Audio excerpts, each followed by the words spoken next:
students, and welcome to week 2 in your online lifespan growth and development class. I hope last week was smooth for you and you're kind of figuring out your new groove for this semester and enjoyed learning about chapter 1 in this course. I think that chapter 2 is even more exciting because it goes through conception and birth. And I think for many students that's really interesting, and we know we have some baseline knowledge of it, but hopefully I can really enhance your learning over conception to birth in terms of developmental psychology. So this week, you will have read chapter 2. Hopefully by now you've all gotten your McGraw-Hill Connect set up and you understand how to get your ebook, and then you'll be ready to click on those assignments that live out in Connect as well. So let's take a look at this week's module. You have your PowerPoint slides, and you'll always have those for the chapter. This week we are starting journaling, and you will have 4 total journals this semester. So this is journal 1 here. I'll come back and describe these in more detail. You will have your first discussion question that's not introducing yourself to the class like you had last week, and I'll talk more about that. And then your chapter 2 quiz. So 2 writing assignments and your chapter 2 quiz. The quiz will be out in Connect. These 2 you will access right here from the module. So let's look at your first journal here. Here is your journal prompt down here, and you can read what I put here. The expectation is probably for it to be about a page, typed and double spaced. I am not really big on like meeting a certain length. It is the quality of the work over the quantity for me.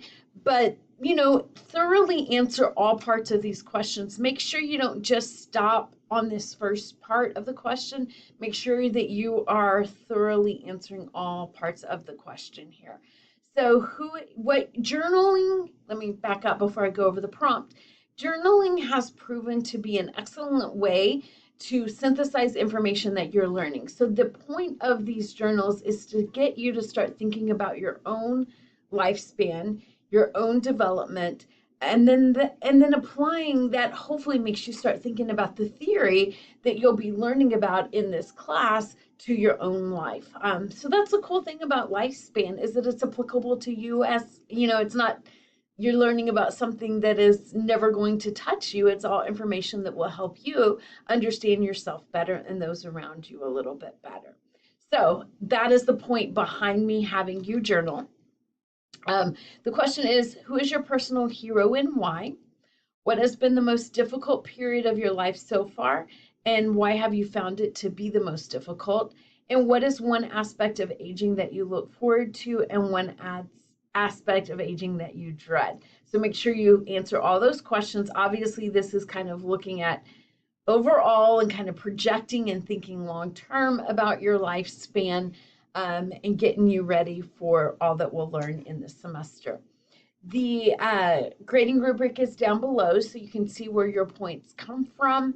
And if you have any questions, just let me know. But again, don't overcomplicate this. This is about you. Journaling is expression. It is feeling like you're not worried about format and referencing and researching. This is really your thoughts, true to what journaling is. So don't get too hung up on like format and all of that. Just type out your responses to this question here and you'll be good to go. Okay, but let me know if you have any questions. So that is the journal number 1. The other writing assignment you have for this week is this discussion question here. So remember, I'm the only one reading your journals. I am bound to confidentiality, so that's not something I will share. Not that you need to go deep and heavy in your journaling, but just know that I do protect the information you write in your journals. But for discussion questions, and this will always hold true, as I mentioned last week, your classmates will see those. So that's like if I threw out the question in class and we discussed as a class. So you'll have 2 parts to discussion questions. The part 1 is where you are responding to the prompt, and then the second part of a a discussion question is where you respond to classmates. So you won't earn full credit if you just do this first part. You need to make sure that you go back in and respond to your classmates as well. So basically, I've given you some context in your chapter if you want to go in and read that.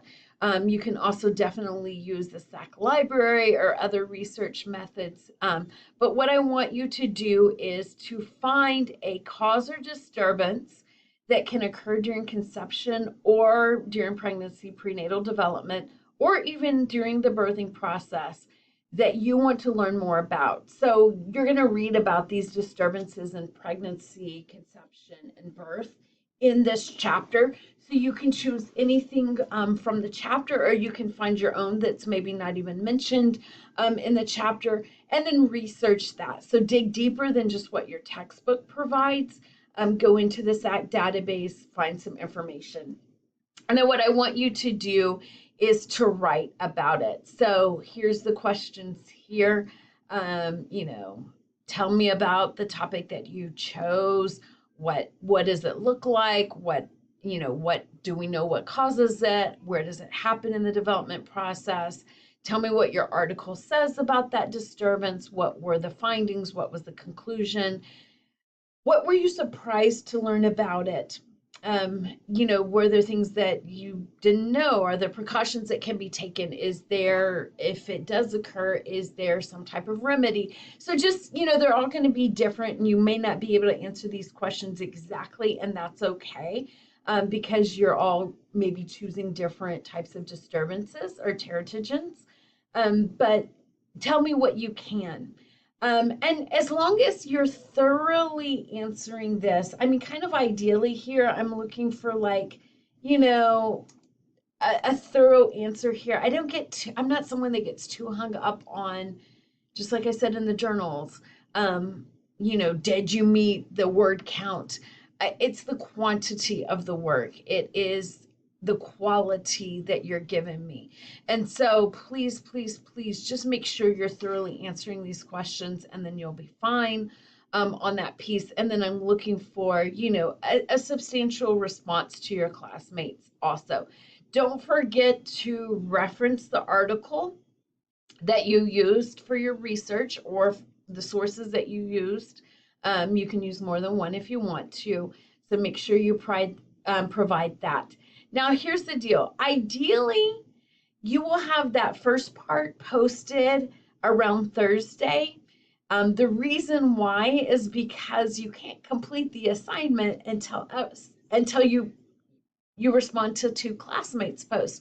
So if everybody is waiting until Sunday night to post their original post, this top part here, the part one, then you're all having to wait until last minute to wrap this assignment up.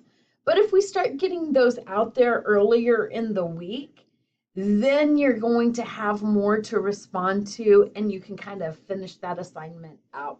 If you really can't get to it and you don't post your part one until Sunday, I'm not going to not accept it. I'm not going to count points off. It's just, ideally, it's out there by Thursday, so everybody has things that they can read through and respond, and not waiting until last minute. So hopefully that makes sense. But don't worry, it's better to get it in on Sunday than think that you can't do it. Okay? If you have any questions, please let me know. So you have journal number one, this discussion question we just went through, and then your quiz.